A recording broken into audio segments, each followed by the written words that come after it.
Shutting down the entire society, shutting down an economy is a really drastic step to be taken, one that's necessary. But if we were able to identify each case of positive COVID-19 in the country in the first place, and if we were able to isolate those individuals and trace their contacts and quarantine their contacts, we could have contained this disease.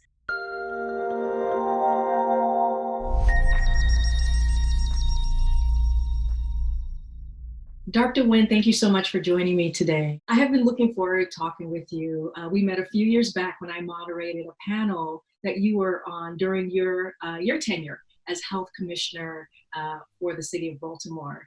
And you are also an emergency physician. And in this COVID-19 pandemic crisis that we're currently in, you have been a leading voice in public health and a national commentator. And it's just been great listening to you. Every time you come on, I stop everything that I do so I can hear what you have to say, because not only are you an expert, but you have this calming sensibility that I think many people need right now.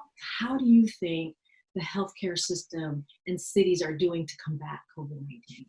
I think that the COVID-19 pandemic has laid bare some of the problems with our healthcare system and overall with our lack of preparedness when it comes to protecting the public's health. There's a saying in public health that public health saved your life today. You just don't know it. That by definition, public health is effective when we are invisible, when we prevent something from happening. But as a result of that, public health is always the first item on the chopping block when it comes to budget time. We've seen our public health workforce around the country essentially be decimated. And we're seeing this underinvestment in preparedness overall. And can you speak to a little bit about the disparities that we see, the racial disparities just across the country in affected areas, especially Chicago and Detroit, in the Native community, just across the board? Well, in my city here in Baltimore, we know that there is a 20-year gap in life expectancy depending on the neighborhood that you happen to be born into. So a child born in one neighborhood can expect to live 85 years, and just a few miles away, 65 years. The essential workers who have to go to work are disproportionately those who come from lower socioeconomic classes and are disproportionately African American, Latino, from the immigrant community, and so forth. Dr. Wen, if you were leading the fight against this pandemic, against the COVID-19 crisis, what would you be doing differently? A lot. I don't want to say everything because I do think that the federal government is doing some things perhaps as well as they can. I think the biggest misstep along the way has been lack of testing. And what's so upsetting about this is that there is still a lack of unwillingness to accept responsibility for the lack of testing from the very beginning, as well as ongoing lack of testing. I mean, shutting down the entire society, shutting down an economy is a really drastic step to be taken, one that's necessary. But if we were able to identify each case of positive COVID-19 in the country in the first place, and if we were able to isolate those individuals and trace their contacts and quarantine their contacts, we could have contained this disease. What we learned from that is that we need testing, we need contact tracing. And I wish that the federal government now would say, this is what we need. And instead of trying to justify why we don't need it now, we should be saying, if this is what we need and recognizing this is a huge undertaking, how can we have a national coordinated effort to make this happen? It does take a lot to produce millions of tests a day, but Americans have had to do a lot before that was thought to be nearly impossible or very challenging. We can rise up and meet this challenge too. I've heard you talk about the President Donald Trump's briefings, his daily, I guess no longer daily briefings on COVID-19, the response, and I've heard you say how you think they should go. Can you tell us how you think is the best way to have those briefings? I've, first of all, had a lot of sympathy for the doctors and scientists who are standing with the president because they're walking this tightrope. I mean, they have to speak the truth because that's their job. but they also can't contradict the president or undermine the president's message. And what ends up coming out from these briefings is this jumbled, confused messaging where the president is saying one thing and the scientists and doctors are twisting themselves into knots, trying to explain what the president is actually saying while not contradicting him. I mean, that's just not what the American people need at this time of a public health emergency. I wish that at the beginning of the briefings that the scientists would be allowed to talk about the facts. They would be allowed to talk about the numbers. And they could begin by talking about the state of COVID-19 in the US and around the world, which is frankly what the CDC was doing up until late February when their briefings were stopped and replaced by the president's briefings. But they could talk about the state of the outbreaks. There's also news coming out about COVID-19 every single day, new research that's being done. We just heard about remdesivir, the antiviral medication that's now showing a lot of promise. We need to hear from the scientists about what this means in terms of treatment, what this means in terms of our understanding of this disease. We have the best doctors and scientists in the world working for the federal government, leading this response. We should be hearing these tips from them. And that's what these briefings could actually be about, so that the American people can get credible, trusted information. Dr. Wen, you mentioned the experimental drug that Dr. Fauci seems to be optimistic about. What are your concerns about the drug? Should we be optimistic? Yeah, so remdesivir is an antiviral medication, and there was just a clinical trial that the preliminary results are very promising, showing that it reduces the time to recovery, and patients therefore are able to leave the hospital sooner if they receive this medication. And so this is very promising because up until now, we have not had any treatment that's undergone a rigorous clinical trial that shows this kind of positive effect. And so this is very promising. But we need to be very careful about understanding the limitations too. This is not a cure. And this drug also is not a prevention. It's not a vaccine. It's when we're talking about reopening society, this medication is not going to allow us to reopen society. To do that, we need the testing, the tracing, these public health measures that are really critical. So we're hearing for the past week or so about Georgia and Tennessee opening up their states pretty soon, if not already. And so you were talking about these states lifting their restrictions. Is it too soon to do that? Frankly, the data just aren't there to support a safe reopening because the data hinges on testing. If we are not testing enough people, we don't know if the numbers that we're actually seeing are accurate.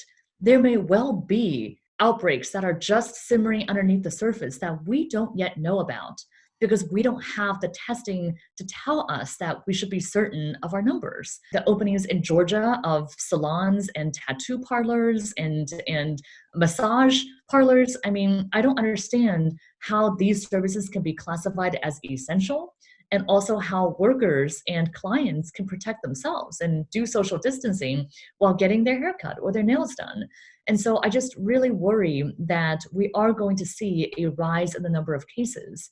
And I think the American people need to see this as an experiment of sorts. And if this experiment doesn't work, we have to tolerate going back to a heightened level of lockdown once again. It's a terrible experiment on using people's lives, unfortunately.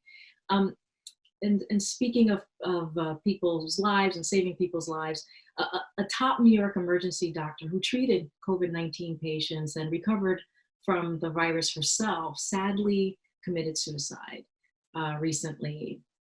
Is there enough mental health resources available for frontline workers? No, there isn't.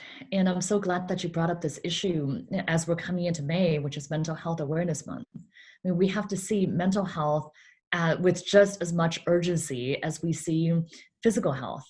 And unfortunately, mental health, addiction, behavioral health, these issues have been stigmatized for so long, and people don't see them as the disease that they are, that they should be treated just as physical ailments should be. And I also just want to mention about frontline workers that they're going through so much. I mean, the idea that they still don't have enough personal protective equipment, that we are leaving our healthcare workers without the ability to protect themselves. And that's why when they go into work every day, they're worried about getting sick. They're worried about bringing home this virus to their family members, to their young children or their elderly parents. I mean, that's just unconscionable. Because frankly, we can build new ventilators, we can build new supplies, but we cannot build new healthcare workers.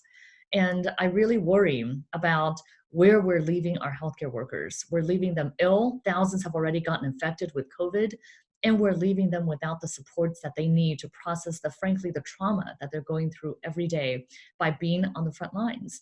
And I hope that we'll provide many more supports to them, not only when it comes to protection, physical protection against the virus, but also the emotional supports that they need in order to stay strong and protect everybody else around them. What gives you hope? You know, what's given me hope, Karine, is that I've seen so many Americans change our way of life basically entirely within a matter of weeks because we knew that it was the right thing to do for everybody else around us. Social distancing is something that most of us never thought about. It's certainly, even up until a couple months ago, we could not have imagined something so dramatic as shutting down our entire society and closing schools and not going to work and staying at home. I mean, these are really dramatic measures that had to be taken in order to reduce the rate of transmission of this virus and save lives. But you know, it required just profound sacrifices on everyone's part. And I, just see these sacrifices. I see the sacrifices that people are making every day. And it gives me hope that we can come together as a society and do what's right for ourselves and our families, but in so doing, also protect everybody else around us. I just gave birth. I have a daughter now who is almost 4 weeks old. I have a son too, who's 2.5. But there is so much joy in everyday life that I and my family are embracing as we go through some substantial hardships too. And I hope that everyone will take the moment in their lives to see what gives them joy, to embrace family, and to embrace the shared humanity that we all have at this time. Mother's Day is right around the corner. Moms right now are dealing with so much with homeschooling and working at the same time, and they're double, triple duty like they normally do. But now with the epidemic, or the pandemic, it's even harder. What message would you like to give to moms out there with Mother's Day right around the corner? Well, I'd say that we're all in this together. As we're talking, Korean, I'm hearing my baby cry in the next room and a toddler doing some crazy stuff downstairs. And I think we are all feeling this in different ways. And I think there's some solidarity that we can draw from that we are all in this together and facing this in slightly different ways, but all experiencing the same types of challenges. And so in that vein, I'd say, let's give each other some grace. Know that things are not perfect, that a lot of things are going to go wrong. That is not what we would have anticipated. But because we're in this together, let's give each other the grace and the time to know that things are not perfect, but that we will get through this time together. This is not going to last forever. And it does take all of us to weather this very challenging period together. In another 20 years, when your daughter and son are grown, what is one thing you will want them to know about this period of time and your role? Well, for me, this is what I've been preparing my entire life for.